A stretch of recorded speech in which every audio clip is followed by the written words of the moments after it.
Hi everyone, my name is Aaron, this is Plan Free. Today I'm going to share with you the income allocation system that Lori and I have used to stay debt-free, to add considerable freedom in our lives and be geographically independent. I'd like to point out that what I'm going to describe is merely suggestions and that you may have to adjust things one way or the other for your particular circumstance, but again, this is what we used in our life.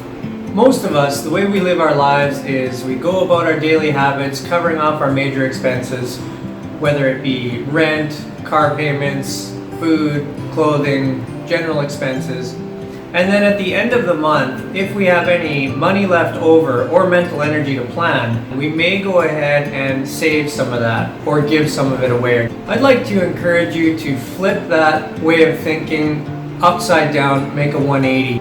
And what I'd like to encourage you to do is now, when your paycheck comes in, instead of the last thing you do in a month, make savings and giving the first thing you do in a month, in the percentages that you've pre-identified to fit your goals. And the remaining money that's left over, we can spend on things like rent, car, entertainment, clothing, food expenses. And if the remaining amount of money is being stretched on these items, that means that we need to look at areas where we can reduce our expenses. One thing I need to mention here about this system is that it is predicated on the fact that we are spending below our income. So what I mean by that is it doesn't matter how much we make. If we are spending to or above our income, we'll never be able to see the power of a system like this. In one of our other videos, I offer starting suggestions on how you can find ways in your life to get your expenses below your income. If you're interested in learning a bit more on that, watch that video. As with any other income allocation system, or almost everything in life, I'd like to encourage you to consider the idea that things are more of a marathon and the long game rather than a sprint. One thing I can say though is that time flies. How fast did the last year go? It's amazing how fast these small positive changes can compound and significantly have an impact in our lives in a short period of time.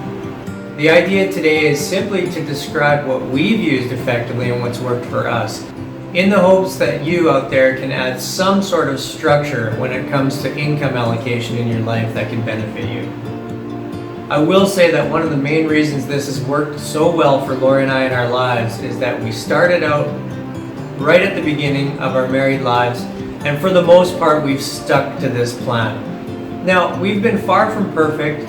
Overall, for many years, we've been consistent in all the areas that I'm going to talk about, and I think that's why it's worked. You can make this more or less elaborate based on your individual situation, but this is again an illustration of what worked for us. The percentages that I'm going to talk about are suggestions, and you'd want to customize or adjust things to better fit or best fit your life goals. You don't necessarily have to have all of the sections in your allocation system that I'm going to talk about, but I do encourage you to focus on the first two, being savings and giving, tithing. The reason why I suggest focusing on these two, starting with savings, is because once we start to save, that will give us the ability to attack our personal and high interest debt, and also will give us the ability to begin to save. The compounding power of savings will be the foundation of adding more freedom to our lives. It will eventually set us free. The reason I think the area of giving and tithing is so powerful and important is because it helps us to adjust our mindset from a scarcity mentality to an abundance mentality. If you're someone who often thinks, I have to keep all of this money to myself because it was very hard to make, I have just enough of it, and I need it all, you may have a scarcity mentality. What giving and tithing will help you to do is begin to see the world with an abundance mentality. Through the act of giving some of your income away, you may be able to begin to see the power of it. It almost seems as though once we start giving as a habit, the more we attract it, and we end up making more money through giving it away.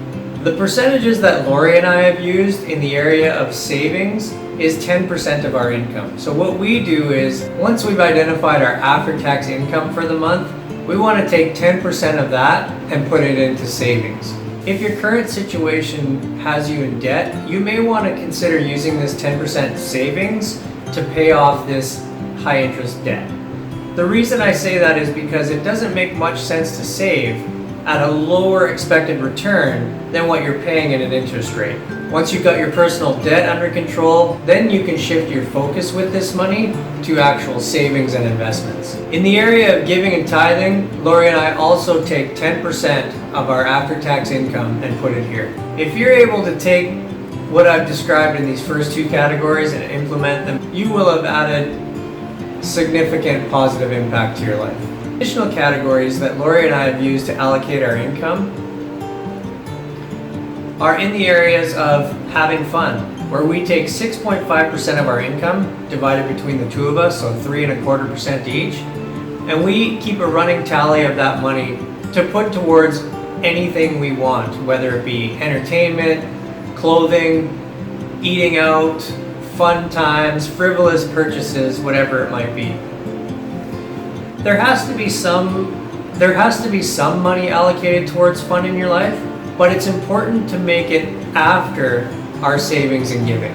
The other two areas that Lori and I will allocate our income to is general acts of kindness and separately a fund for home, RV, and vehicle improvements. For both of these sections, we'll put aside 2% of our after-tax income.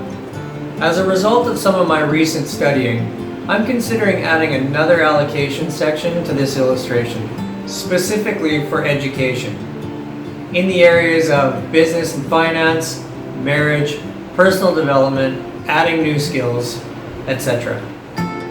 Again, I encourage you out there to add or subtract or customize the amount of allocation sections that you might have to best fit your circumstance. It is important to say again though that the first two areas of savings and giving are the most important areas to focus on, and this will really springboard you into transforming how you look at money and what money does for you. The end goal here is for us to switch from working for our money to our money working for us. If we fail to plan, we plan to fail. My name is Aaron and this is Plan Free. If you're finding value in some of the things that we're talking about, click the like button. Consider subscribing to our channel and look for our next video where we'll be sharing another idea in hopes that it can help you add more freedom to your life. Thanks for watching. Bye for now.